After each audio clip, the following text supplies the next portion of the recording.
This channel does not promote any violent, harmful, or illegal activities. All content provided by this channel is meant for an educational purpose only. Top quality और consistent performance के लिए सिर्फ silver pumps नाम याद रखना। অনুব্রত মণ্ডলের এহেন কুকথা কিন্তু এ প্রথম নয়, এর আগেও বারবার শোনা গিয়েছে, যে কারণে বিরোধী রাজনৈতিক দলের নেতৃত্ব তারা মনে করছেন যে দিনের পর দিন অনুব্রত মণ্ডলকে প্রশ্রয় দেওয়া হয়েছে, যে কারণে আজ তার এই অবস্থা। বিজেপি বিধায়ক শঙ্কর ঘোষ তিনি কি বলছেন, তিনি বলছেন যদি ক্ষমতা থাকে পুলিশ অনুব্রত মণ্ডলকে গ্রেফতার করে দেখান। আসুন কি বলছেন তিনি শুনি। অনুব্রত মণ্ডল যে ভাষায় কথা বলেছেন, এরপরে পুলিশের পোশাক পরে থাকা যে কোনো মানুষের কাছে আমার মনে হয় পুলিশের চাকরিটাই তার কাছে বোঝা হয়ে দাঁড়াবে যদি অনুব্রতর বিরুদ্ধে ব্যবস্থা না নিতে পারে। দুর্ভাগ্য হচ্ছে বড় বড় পুলিশ অফিসার আইপিএসদের তাদের মেরুদণ্ড কালীঘাটে বন্ধক দিয়ে না রাখলে আজকে অনুব্রতর মতন এই ধরনের মানে রাজনৈতিক দুষ্কৃতি যাকে বলা হয় এই ভাষায় পুলিশকে আক্রমণ করার সাহস পেত না। এর জন্য সম্পূর্ণভাবে দায়ী আইপিএস অফিসাররা, যে সমস্ত পুলিশ কর্মীরা যারা মেরুদণ্ড বন্ধক রেখেছে তারা, এমনকি স্বয়ং মুখ্যমন্ত্রী যাদের প্রশ্রয়ে এরা এই ভাষা বলছে। অন্যদিকে বর্ষিয়ান কংগ্রেস নেতা অধীর রঞ্জন চৌধুরী তিনি বলছেন যে অনুব্রত মণ্ডল নিজেই স্বীকার করে নিয়েছেন, ফলে তাদের মতন কোট আনকোট মহাপুরুষদের বিরুদ্ধে যত কম কথা বলা যায় ততই ভালো। কি বলছেন তিনি শোনাই আপনাদের। আরে এআইয়ের কাজটা যে হলেও যে যার বিরুদ্ধে অভিযোগ সেই তো বলছে আমি বলেছি, বেশি ওষুধ খেয়ে বলেছি। এখন ওষুধটা তরল ওষুধ না শক্ত ওষুধ না কি সেটা বলেনি, আমি বলছি ওষুধ খেয়ে এরকম হয়ে গেছে। তো যারা তাকে গার্ড করছে তারা বলছে এআই, কিন্তু যে যার বিরুদ্ধে অভিযোগ সে তো বলছে না, এআই করে আমাকে সব এদিক ওদিক করে। সে বলছে আমি বলেছি কিন্তু ভুল বলেছি, সে চিঠিও লিখছে। কোন দিকে যাবো আমরা? এইসব মহান পুরুষদের বেশি করে কথা বলা ঠিক না এই রাজ্যে। দ্বিতীয় ডেডলাইন পার হয়ে গেল, অনুব্রত মণ্ডল তিনি আজও হাজিরা দিলেন না, আজও তিনি হাজিরা এড়িয়ে গেলেন এবং তিনি সেক্ষেত্রে দেখা যাচ্ছে তার আইনজীবীদের পাঠিয়েছেন এসডিপি অফিসে, সেখানে হাজিরা না দিয়ে আইনজীবীদের তিনি পাঠিয়েছেন। তার আইনজীবীরা দাবি করছেন যে অনুব্রত মণ্ডল নাকি অসুস্থ রয়েছেন, বেড রেস্টে আছেন তিনি, এমনটা দাবি করেছে তার অনুগামীও। একই দাবি করেছেন অনুব্রত মণ্ডলের আইনজীবী। আইসিকে কদর্য ভাষায় হুমকি দিয়ে ক্ষমা চেয়েছেন অনুব্রত মণ্ডল, যদিও রাতারাতি এআই তত্ত্ব খাড়া করলেন কেষ্ট মণ্ডলের অনুগামী। ঠিক কি বলেছেন, কি দাবি করেছেন শোনাই আপনাদের। কোনো ফোন কল অনুব্রত মণ্ডল করেনি, মিথ্যা এআই এর মাধ্যমে করা হয়েছে, মিথ্যা ফলস। আচ্ছা আচ্ছা, মানে এই যে ফোন কলটা মানে ভয়ঙ্কর অভিযোগ আপনি করছেন, যে ফোন কলটা যেটা অনুব্রতবাবু তিনি ক্ষমা চাইলেন আমরা দেখলাম পার্টির নির্দেশে, আপনি বলছেন পার্টি যা নির্দেশ দেবে অনুব্রত মণ্ডল তাই করবে। পার্টিকে জানিয়েছেন যে এআই এর মাধ্যমে করা হয়েছিল, দল যা করা না এটা হলো দল যা নির্দেশ দেবে তাই করবে, মানে দল বলেছে যা বলেছে করে দল ক্ষমা চাইছে বলেছে বলে ক্ষমা চাইছে, মানে সেটা এআই এর জন্য হলো বলছে হোক, যা দল বলবে তার বাইরে করবে না। অনুব্রত মণ্ডল দলের অনুগত সৈনিক, মমতা বন্দ্যোপাধ্যায়ের সৈনিক, তিনি যা দল নির্দেশ দেবে তার বাইরে এক কিন্তু থানার আইসি যে ভয়ঙ্কর অভিযোগ করলেন সেটা সরকার দেখবে। এটাতে বিজেপি যুক্ত থাকতে পারে, দলের একাংশ যুক্ত থাকতে পারে, কে যুক্ত আছে এটা তো তদন্ত না হলে বলা যাবে না। আমার প্রশ্ন হচ্ছে আদালতের দ্বারস্থ কি অনুব্রত মণ্ডল হয়েছেন? না, হবে না, যখন দরকার হবে তখন নিশ্চয়ই হবে, যদি প্রয়োজন হয়। সরাসরি চলে যাবো, আমাদের সঙ্গে রয়েছেন আমাদের প্রতিনিধি হিমাদ্রি রয়েছেন। হিমাদ্রি, দুটো বিষয়, অনুব্রত মণ্ডলের এই অনুগামী তিনি দাবি করছেন যে এই যে পুরো ভিডিও অডিও যেটা ভাইরাল হয়েছে সেটা নাকি এআই এর মাধ্যমে করা হয়েছে। আরও একটি বিষয় তারই গলাতে শোনা গেল, অর্থাৎ অনুব্রত মণ্ডলের অনুগামীর গলাতে শোনা গেল একটা শাসক দলের কোন্দল সেখানে যেন কোথাও গিয়ে প্রকাশ্যে আসছে, কেননা তিনি বলছেন যে শাসক দলের একাংশ এর সঙ্গে জড়িত থাকতে পারে। হ্যাঁ দেখো, একেবারে অনুব্রত মণ্ডলের অনুগামী গগন সরকার তিনি কিন্তু পরিষ্কারভাবে সংবাদ মাধ্যমের সামনে জানালেন যে অনুব্রত মণ্ডল এই কথা বলেননি, তাকে ফাঁসানো হয়েছে, এআই দিয়ে এই সমস্ত কিছু বানানো হয়েছে। পাশাপাশি তিনি এও বললেন যে এর পাশে এই যে ফাঁসানো হয়েছে তাহলে ফাঁসিয়েছে কে? শাসক দলের মধ্যেই কেউ কেউ থাকতে পারে। অর্থাৎ তিনি স্পষ্টভাবে ইঙ্গিত করলেন বীরভূম জেলায় এখন দুটো ভাগ রয়েছে তৃণমূল কংগ্রেসের। একটা হলো কাজল শেখ, অনুব্রত মণ্ডল। অনুব্রত মণ্ডলকে ফাঁসিয়েছে কে? তাহলে কি কাজল শেখের দিকে সরাসরি আঙুল তুললেন গগন সরকার? সেই প্রশ্ন যেমন একদিকে উঠছে, পাশাপাশি আইনজীবী যিনি ছিলেন, যিনি আজকে এসডিপিও অফিসে এসেছিলেন অনুব্রত মণ্ডলের, তিনিও কিন্তু বললেন যে ষড়যন্ত্র করা হয়েছে, ফাঁসানো হয়েছে অনুব্রত মণ্ডলকে। অর্থাৎ গগন সরকারের মুখে আজকে যেই কথা শোনা গেল, এবং আইনজীবী দাবি করছেন যে ষড়যন্ত্র করা হয়েছে অনুব্রত মণ্ডলের বিরুদ্ধে। তুমি থাকো আমাদের সঙ্গে। আর এই মুহূর্তে আপনাদেরকে একই সঙ্গে দুটো ছবি দেখাচ্ছে। একদিকে দেখুন, গতকালকে অনুব্রত মণ্ডল তিনি অসুস্থতার কারণে যখন হাজিরা দিতে পারেননি, বিকেলেই তিনি বোলপুরে যে পার্টি অফিস রয়েছে সেখানে তিনি পৌঁছে গিয়েছেন, এবং তারপরে আজ তার আইনজীবীরা এসডিপিও অফিসে গিয়ে দাবি করলেন অনুব্রত মণ্ডল নাকি গুরুতর অসুস্থ, তিনি নাকি বেড রেস্টে রয়েছেন, সে কারণেই তিনি আজ হাজিরা দিতে পারলেন না। শোনাবো আপনাদের তার আইনজীবীরা কি বলছেন, কি বক্তব্য, শোনাই। আমাদের আদালতের উপর আস্থা, প্রশাসনের উপর আস্থা, সাধারণ জনগণের উপর আমার আস্থা আছে। আমাদের আমরা জানি, আমরা সমস্ত যা জানাবার সেটা জানি। সেটা যদি বলেছেন, পরবর্তীকালে দেখা যাবে আদালতে যা বলার আমরা বলবো। ওই যে চক্রান্তের শিকার এটুকু বলছি। সেটা পরবর্তীকালে আমরা আর কিছু বলবো না, যেটা যা দেওয়ার তদন্তকারী অফিসারকে আমরা দিয়েছি। আমরা তদন্তকারী অফিসারকে যা বলার বলেছি। আপনি পুলিশকে কি জানালেন একটু বলে দিন। আমরা জানি, যেটা জানিয়েছি সেটা মানে অসুস্থ সেটা জানেন, অসুস্থ যেটা জানো না আইনের মোতাবেক জানিয়েছি। আপনাদের শোনালাম অনুব্রত মণ্ডলের আইনজীবী, তারা আজকে ঠিক কি দাবি করছেন, যে অনুব্রত মণ্ডল তিনি নাকি অসুস্থ, তিনি হাজিরা দিতে পারেননি। একবার আপনাদেরকে শুনিয়ে দিই যে অনুব্রত মণ্ডল, তার যে অডিও ভাইরাল হয়েছিল, যে অডিও নিয়ে রীতিমতো শোরগোল পড়ে গিয়েছিল, তারপরে তিনি ঠিক কি বলেছিলেন এই অনুব্রত মণ্ডল, শোনাই আপনাদের। পুলিশকে গাল দেওয়ার কথা আমি কোনদিন ভাবতেই পারি না। পুলিশকে গাল কেউ যদি দেয় আমি তাকে অপমান করি, কোনো ঝগড়াঝাটি করতে দিই না। আমি খুব দুঃখিত, কারণ আমি ওষুধ ফষুধ ডাক্তার খাই তো অনেক ঘুমের, আর আমি এখন 10টার সময় ঘুমিয়ে যাই এবং ঘুমের ট্যাবলেটও খাই। সেই সময় ঘুমটা ভেঙেছে নুরুল, যে ছেলেটা আমাদের খুব হৃদয়, খুব ভালো ছেলে, ওর বাবা বলতো আমাদের দল করতো, বাবার করার পর ও দল করে, খুব নিরীহ ছেলে, ভালো ছেলে। ওকে যখন শুধু মেরে পা হাত ভেঙে দিয়েছে, আমার মনটা খুব খারাপ, নিজের রাগ সামালতে পারিনি। এটা স্বাভাবিক, আমি বলেছি, এর জন্য আমি দুঃখিত, আমি ক্ষমা প্রার্থী।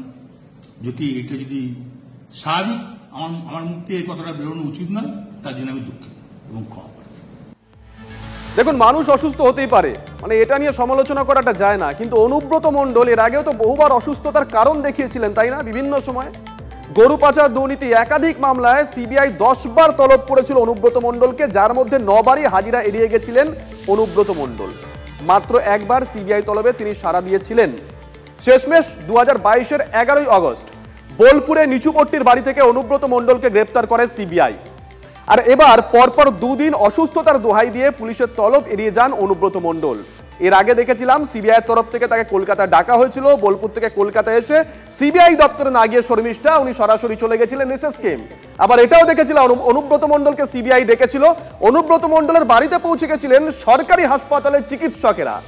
একজন চিকিৎসক বলেছিলেন সুপারের নির্দেশেই নাকি তিনি সেখানে গেছিলেন। আর অনুব্রত মণ্ডল এবারও পরপর 2 দিন ওই অসুস্থতার কারণ দেখিয়েই তার হাজিরা এড়িয়ে গেলেন। তখন তার দল পাশে ছিল, জানি না আজকের পর দল কি রিঅ্যাকশন দেয়।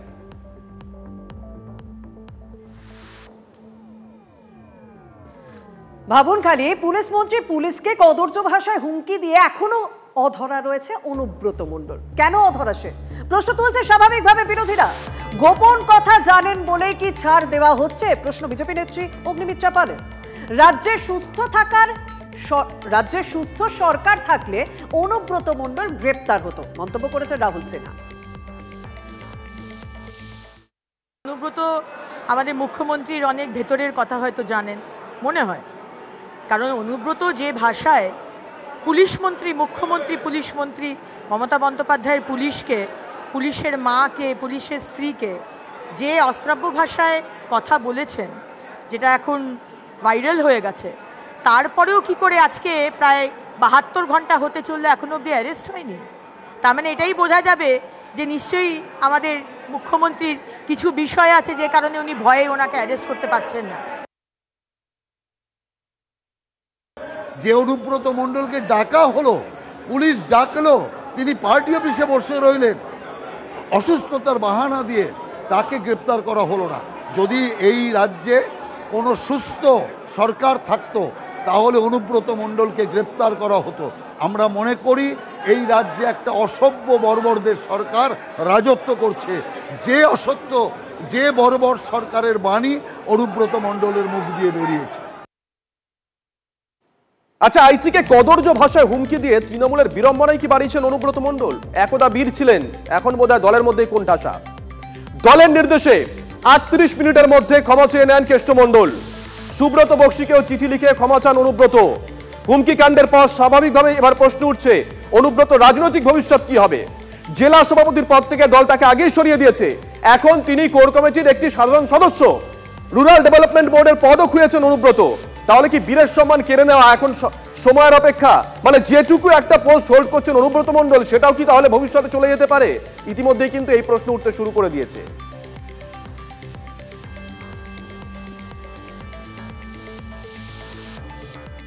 দেখুন, তৃণমূল কংগ্রেস নামক রাজনৈতিক দলে অনুব্রত মণ্ডলের ভবিষ্যৎ কি হবে সেটা সময় বলবে। এছাড়াও অনুব্রত মণ্ডলের রাজনৈতিক ভবিষ্যৎ কি সেটাও সময় বলবে। কিন্তু এর আগে দলের বিড়ম্বনা তিনি বাড়িয়েছিলেন, এবার সেটা যেন একেবারে চরম আকার ধারণ করেছে। কিন্তু এত কিছুর পরেও বারবার তিনি, গতকাল দেখলাম, আমরা আজকেও দেখলাম, তিনি হাজিরা এড়িয়ে গেলেন। প্রশ্ন হচ্ছে কোন সাহসে হাজিরা এড়িয়ে গেলেন? আজ আবার নতুন ন্যারেটিভ সামনে আসার চেষ্টা করছে, সেটা এআই তত্ত্ব। যদিও ধোপে টিকবে কিনা আমাদের জানা নেই, তার কারণ অনুব্রত নিজে ক্ষমা চেয়ে নিয়েছেন। আমি ঠিক এই বিষয়টা নিয়ে আমার সহকর্মী সিজার মণ্ডল আমার সঙ্গে রয়েছেন। সিজার, তাহলে এখনও এই প্রশ্নটা কিন্তু উড়িয়ে দিতে পারছি না যে অনুব্রত মণ্ডলের মাথায় তাহলে এখনও কার আশীর্বাদের হাত রয়েছে, যেখানে এখনও রোয়াব দেখাচ্ছেন। তিনি বলছেন যে অসুস্থ, কিন্তু পার্টি অফিসে যাচ্ছেন, হাজিরা এড়াচ্ছেন। কি অদৃশ্যে কি থাকতে পারে? তোকে একদমই, কারণ এর আগে আমরা দেখেছিলাম যে গরু পাচার চক্রে যখন সিবিআই গরু পাচারের তদন্তে সিবিআই তাকে বারবার ডেকেছিল, 10 বার টানা তিনি হাজিরা এড়িয়েছিলেন এবং সেই সময় সিবিআই তাকে তার বাড়ি থেকে গ্রেপ্তার করে। এরপরও সেই ট্র্যাক রেকর্ড অক্ষুণ্ণ রেখে অনুব্রত মণ্ডল এই মামলাতেও পরপর দুদিন পুলিশের হাজিরা এড়ালেন এবং একই তত্ত্ব দিয়ে যে তার অসুস্থতা। গতকালও যদিও তাকে খুব সুস্থ অবস্থাতেই গাড়িতে উঠতে দেখা গেছে, তারপর তিনি হঠাৎ করেই অসুস্থ হয়ে পড়েন এবং শয্যাশায়ী হয়ে পড়লেন। তাহলে একটা জিনিস স্পষ্ট, সেই সময় গরু পাচার চক্রে যখন সিবিআই তাকে ডেকেছিল সেই সময় দল পুরোপুরি তার পেছনে ছিল। এই মুহূর্তে দেখা যাচ্ছে দল অন্তত প্রকাশ্যে তার এই বক্তব্যের নিন্দা করছে, দল পাশে নেই এমনটাই তারা জানাচ্ছে। কিন্তু তারপরেও যে ঘটনাক্রম, দুদিন পরে এফআইআর হওয়া, তারপরে পুলিশ কোনো ধরনের পদক্ষেপ না করা, সবটা মিলিয়ে কোথাও কিন্তু একটা বার্তা খুব স্পষ্ট হচ্ছে যে এখনও তিনি রাজনৈতিকভাবে প্রভাবশালী এবং দলের কোথাও না কোথাও থেকে তার মাথায় আশীর্বাদ আছে এবং সেই কারণেই তিনি কিন্তু এখনও যথেষ্ট বেপরোয়া এবং পুলিশের সমনকে আদৌ পাত্তা দিচ্ছেন না। একেবারে পুলিশের সমনকে আদৌ সে পাত্তা দিচ্ছেন না, তিনি বেপরোয়া। তাহলে কি দলের কেউ বা কারা তার মাথার ওপর সে আশীর্বাদের হাত রেখেছেন সেটা সময় বলবে। কিন্তু এবার যতটা বিড়ম্বনায় তৃণমূল কংগ্রেস পড়েছে সেটা কিভাবে তারা সামাল দেয়, অনুব্রত ফ্যাক্টর কিভাবে তারা ছেটে ফেলেন না সঙ্গে রাখেন, সে অবশ্যই সেদিকে নজর থাকবে আমাদের।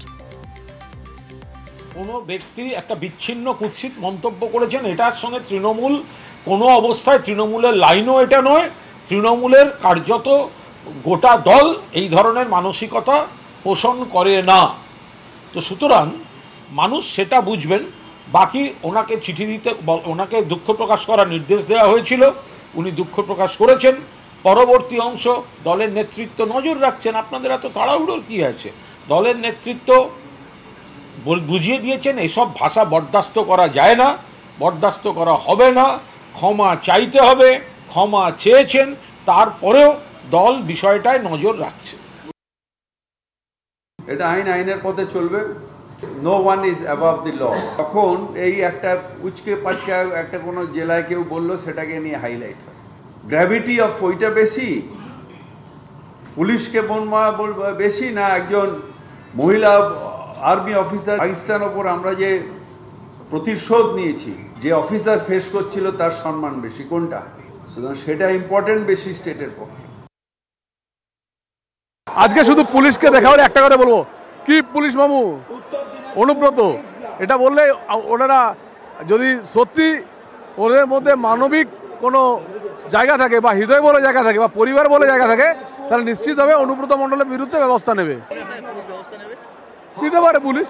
কারণ অনুব্রত মণ্ডল এখন ফিনিশিং হয়ে গেছে, ওর কিছু নেই আর, তাই পুলিশকে গ্রেপ্তার করতেও পারে। কারণ মমতা বন্দ্যোপাধ্যায় কাজের সময় কাজই, কাজ ভরলে পাজি। আর অনুব্রত মণ্ডল যে কথা বলেছে তাপস পালের মতো অবস্থা হতে যাচ্ছে।